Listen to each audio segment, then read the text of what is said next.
Mesdames, messieurs, j'espère que vous allez tous très bien. On se retrouve aujourd'hui pour une nouvelle vidéo autour de Spider-Man 4. Vous le savez, si vous avez un petit peu suivi l'actualité, on vient d'avoir de très grosses nouvelles rumeurs autour de Spider-Man 4. J'ai tapé dans le micro, c'était point grave. J'ai plein d'infos à vous donner et je pense que c'est les rumeurs les plus croustillantes qu'on ait pu avoir sur Spider-Man 4. Alors évidemment, ça va faire débat. On parle pas là de petites rumeurs sur l'intrigue ou quoi que ce soit. Non, on parle de retour de personnages qui sont mythiques. Je vais vous montrer tout ça. Évidemment, alerte spoiler. Si vous ne voulez rien savoir de Spider-Man 4 et il y aura un petit peu de Venom The Last Dance, quittez cette vidéo immédiatement. Mais pour le reste, eh bien c'est parti. Je rappelle évidemment que ce sont des rumeurs, donc sortez vos pincettes. Ce n'est pas parce que je vous évoque ces informations ici qu'elles sont officielles, non pas du tout. Je vous dis simplement que c'est selon des sources fiables et que si je vous les partage, ce n'est pas pour rien. N'hésitez pas, comme d'habitude, le petit like, le partage et l'abonnement. Et c'est parti. Je vous propose de commencer avec du Venom The Last Dance, puisque on se demandait évidemment si Tom Holland serait dans Venom The Last Dance, puisque vous n'êtes pas sans savoir que depuis plusieurs semaines, on a des rumeurs qui nous disent que eh bien, Spider-Man 4 sera lié à Venom 3 et que Knull sera l'antagoniste de Spider-Man 4. Alors, eh bien, le scooper My Cosmic Circus nous a répondu. Est-ce que Tom Holland sera dans Venom The Last Dance? La réponse, eh bien, c'est non. Vous le voyez, le Spider-Man de Tom Holland ne devrait pas apparaître dans Venom The Last Dance. Il a précisé, selon lui, qu'il y a vraiment une volonté de la part de Sony de créer un lien avec, du coup, le Spider-Man de Tom Holland, mais que non, Tom Holland n'apparaîtra pas dans Venom The Last Dance. Alors, encore une fois, hein, il dit qu'il a entendu dire qu'il ne serait pas dedans. Ça ne veut pas dire que ça sera le cas. Simplement, quand une source vérifiée n'a pas l'information, c'est qu'en général, non, le Spider-Man de Tom Holland ne devrait pas apparaître dans Venom 3. Alors, je vous dis ça, peut-être qu'il y en a qui sont là en mode bah oui, logique, mais moi je pensais quand même qu'on allait avoir une sorte de teasing à la fin du prochain film Venom, avec pourquoi pas dans une post-crédit une apparition de Tom Holland ou quelque chose comme ça. Je pense qu'évidemment il sera mentionné, mais apparemment pour une apparition, ce ne serait pas le cas. Rentrons dans ce qui va sûrement vous sembler comme étant le plus croustillant dans cette vidéo, Spider-Man 4. Spider-Man 4, on a eu plein de nouvelles rumeurs, il y en a 3. J'en ai 3 à vous partager.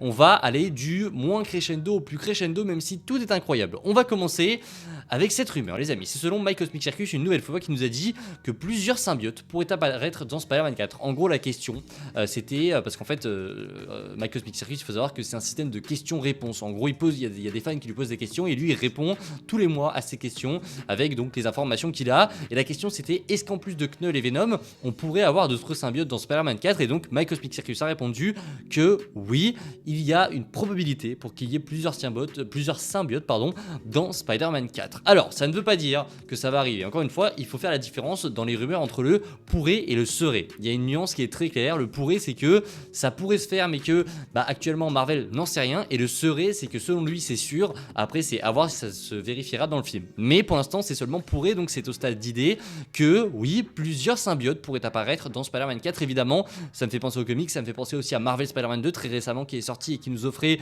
je pense, l'une des meilleures expériences qu'on ait pu avoir avec des symbiotes sur autre chose que des comics. Vraiment, il y a une volonté de la part de Sony d'aller chercher cet arc des symbiotes dans Spider-Man 4. On va voir ce que ça donne, mais ça pourrait être très clairement super intéressant d'avoir des symbiotes qui seraient pourquoi pas envoyés par Knull, pourquoi pas revoir d'autres symbiotes aussi. Il y a vraiment beaucoup de choses à faire avec ce Spider-Man 4, mais en tout cas plusieurs symbiotes pourraient apparaître dans le film Spider-Man 4. Et ça, c'est une très bonne nouvelle. Poursuivons, et là ça va s'emballer les amis, là où le début de vidéo était un petit peu plus calme, là ça va partir en cacahuète. Je vous le dis pour ne pas être vulgaire, là c'est je pense la rumeur qui va faire plaisir à beaucoup de fans, mais qui va aussi dégoûter beaucoup de fans. Vous allez voir ce dont il s'agit, je pense que vous l'avez déjà entendu si vous suivez un petit peu l'actualité. Vous le voyez juste maintenant. Il y aurait désormais de fortes chances que Tobey Maguire et Andrew Garfield apparaissent dans le film Spider-Man 4. Donc, oui, selon The Cosmic Circus, et là, c'est même pas du pourrait, c'est vraiment du serait, il y aurait une forte chance, enfin il y aurait même plusieurs fortes chances que Tobey et Andrew aient un rôle dans Spider-Man 4. Et là, je vois déjà, évidemment, les fans se diviser en deux groupes. Le groupe qui va être super content et le groupe qui va penser à l'échec de No Way Home et au fait que, pour le coup, ça n'a pas vraiment de sens de ramener Tobey et Andrew une nouvelle fois. Alors, je vais vous donner un petit peu mon avis là-dessus. Je pense que c'est pas une bonne idée, même si mon cœur de fan de Spider-Man veut absolument revoir ces deux Spidey, et évidemment qu'on fera 100 000 vidéos sur le sujet si jamais ça s'avère être le cas. je dois dire que, et je l'ai déjà assez répété, oui, remettre Tobey et Andrew déjà après No Way Home, c'est très très très stupide pour moi. Vraiment, ça n'a aucun intérêt de le faire. Pour moi, ça décrédibilise totalement l'événement que tu as essayé d'installer dans No Way Home. Vraiment, alors que ça montre juste qu'en fait, on peut le faire autant de fois qu'on veut. Donc pourquoi est-ce qu'on limiterait ça à un seul film? C'est vraiment débile, je trouve. Mais ça peut quand même nous offrir une petite revanche. En fait, je dois dire que voilà, en termes de cohérence et en termes d'histoire que le MCU et Sony vont raconter sur Spider-Man, ça n'a pas vraiment de sens, parce qu'il y avait plein d'autres choses à raconter. Mais il y a un point positif là-dedans, c'est que on peut nous offrir une espèce de revanche sur No Way Home. Là où John Watts avait été, je pense, surchargé de contraintes, etc., là, on va avoir Destin Daniel Cretton qui va réaliser ce film. Et je pense qu'on peut avoir une petite revanche sur No Way Home. Pourquoi pas avoir, enfin, des scènes mythiques, des scènes iconiques où Tobey, Andrew et Tom Holland se battent, se voltigent ensemble. Je pense qu'on peut redonner une deuxième chance à tout ça, mais ça me dérange énormément. Ça me dérange énormément, sachant que, en termes de cohérence, en termes d'histoire que l'on souhaite raconter, il y avait vraiment beaucoup mieux à faire. Pourquoi pas même limiter le film à Spider-Man, Venom et Knull? Vraiment, ça suffisait amplement. Là, ça fait vraiment vouloir ajouter des persos pour les fans et pour surtout rapporter beaucoup d'argent, parce que ne croyez pas que Marvel va s'en séparer. Deadpool et Wolverine a été une nouvelle fois une preuve que les gens se déplacent en salle parce qu'on attend aussi d'avoir du fanservice dans ces projets-là. Oui, évidemment, on va avoir Tobey et Andrew, moi j'en suis quasiment sûr, même si là c'était qu'une rumeur. Marvel ne va pas se priver, et je pense que Sony avait déjà l'idée de base et Marvel n'était pas très chaud, mais Marvel ne vont pas faire un forcing sur Sony pour ne pas mettre Tobey et Andrew. Clairement, si jamais Sony force un peu, Marvel vont dire ok, bon, de toute façon le film fera le milliard, ça fait plus d'argent, donc on verra, on va essayer de faire passer ça avec une bonne pilule. Destin Daniel Cretton, on espère qu'il va faire du bon travail, mais moi je vous le dis, Destin Daniel Cretton, il peut nous offrir une très très belle revanche.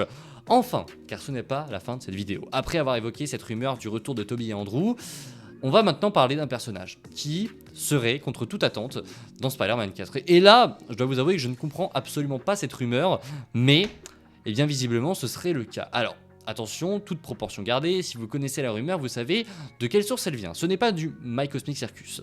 Cette rumeur, elle vient tout simplement de My Time to Shine Hello. My Time to Shine Hello, pour ceux qui ne le connaissent pas, et j'ai un petit lien avec lui, je ne le connais absolument pas, mais sur la chaîne il y a eu un petit gag, c'est qu'en fait, je trouve que ce scooper est mauvais. Voilà, je n'aime pas ce scooper, je trouve qu'il n'est, alors, pas fiable. En fait, le problème que j'ai avec My Time to Shine Hello, c'est qu'il balance 100 000 informations dans la journée, et parmi ces 100 000 informations, tu vas en avoir, je sais pas, 2-3 qui vont être justes. Et j'ai vraiment un problème avec ça, parce qu'à mon avis, il y a plein de choses qu'il dit pour essayer de se faire de la thune, et il perd de plus en plus de crédibilité. Même Daniel RPK l'avait vanné sur ça, il perd vraiment de la crédibilité. Mais on ne peut pas nier que My Time to Shine a déjà trouvé plein de choses. Là vraiment, j'étais vraiment dans une période de haine envers ce mec il y a quelques mois, au moment de la sortie du trailer de Captain America 4. Mais en fait, on ne peut pas nier qu'il y a des choses qu'il dit qui sont vraies. Il y a vraiment des scoops qu'il nous donne qui sont vrais, et il y a des choses qui sont arrivées, qui sont sorties de sa bouche en premier. Donc, énorme pincette sur cette rumeur, parce que je vais vous la partager. La rumeur en question, vous la voyez juste maintenant. Selon My Time to Shine, Robert Downey Jr. apparaîtra en tant que Dr. Doom dans Spider-Man 4. What the fuck? What the fuck? J'en mange le micro. What the fuck? Dr. Doom serait dans Spider-Man 4. Alors, encore une fois, ce n'est qu'une rumeur, c'est à prendre avec beaucoup de pincettes. Je l'ai même précisé dans mon tweet, je ne le fais jamais, mais là, vu que c'est du My Time to Shine, j'ai voulu préciser. À prendre avec énormément de pincettes, mais My Time to Shine nous dit que RDJ sera dans Spider-Man 4. Je ne sais pas comment ni pourquoi il serait présent ici, mais il serait présent. Dans un film où tu vas ramener Tobey Maguire, Andrew Garfield, le Venom de Tom Hardy, Knull, tu rajouterais à ça le Robert Downey Jr. le Dr. Doom de Robert Downey Jr. Quel est l'intérêt? Je ne comprends pas l'intérêt. Alors, est-ce qu'il faudrait une apparition pour à la fin du film, pour vraiment teaser, etc. Plein de choses avec le multivers? Je pense que ça va être comme ça qu'ils vont le faire. Qu'ils vont teaser en gros quelque chose, mais pourquoi le faire maintenant? En fait, ça serait bien qu'il entre dans Spider-Man 4, mais qu'il n'entre pas en contact avec Tom Holland. Je veux vraiment qu'on garde cette interaction entre Tom Holland et RDJ pour les films Avengers, parce que vous le savez, ça va être mythique. On le sait, on attend cette confrontation entre Tom Holland et RDJ, mais je veux qu'il le garde pour Avengers Doomsday ou Avengers Secret War. Je ne veux pas le voir avant, je ne veux pas le voir dans un Spider-Man 4 où on a déjà plein de choses sur la table, plein de choses sur le cahier à développer. Il y a vraiment plein d'idées. Tobey, Andrew, Knull, Venom, ça, gardez ça, les symbiotes en plus, gardez tout ça, mais laissez RDJ être introduit correctement. Je pense que ils vont le faire. J'y crois un petit peu à cette rumeur parce qu'il a teasé la news, etc. Donc je pense qu'il est sûr de lui et que RDJ va véritablement être dans le projet. Mais je pense qu'il sera teasé en scène post-générique dans du coup la scène post-gène de Spider-Man 4 pour nous dire voilà, Knull a été battu mais il y a une autre menace qui arrive, c'est le Docteur Doom, ou alors à la fin du film, je sais pas. Bref, un truc qui fait que les deux ne seront pas en interaction dans ce film, mais ils seront pourtant dans le même film. Je ne sais pas si vous m'avez compris, mais c'est en tout cas là. J'ai envie que ça soit comme ça, j'ai pas envie que ce soit l'inverse. Ce serait terrible, honnêtement, de gâcher cette interaction dans Spider-Man 4 et de ne pas se la garder pour Avengers Doomsday. En tout cas, vous avez l'essentiel des informations que je devais vous dévoiler aujourd'hui sur Spider-Man 4. Je vais pas mettre deux informations et on en parlera un petit peu plus tard sur la chaîne. Mais en attendant, n'hésitez pas en commentaire à me dire ce que vous pensez de tout ça. Est-ce que vous êtes content ou pas content de voir que Tobey et Andrew pourraient revenir, que RDJ va sûrement faire son apparition dans Spider-Man 4. Déjà que sa première apparition sera normalement déjà dans moins d'un an, ce sera sûrement du coup en juillet 2025 dans les 4 Fantastiques. Est-ce que selon vous, une apparition dans Spider-Man 4, ce serait déconnant ou pas? Eh bien écoutez, j'ai très hâte de vous lire dans les commentaires pour savoir ce que vous pensez de tout ça. Je vous dis à la prochaine, évidemment, c'était Spidey, prenez soin de vous, c'est toujours, comme d'habitude, le plus important. Vive Spider-Man 4 et vive Sony, vive l'argent. Je vous dis à la prochaine, prenez soin de vous. Allez, ciao tout le monde.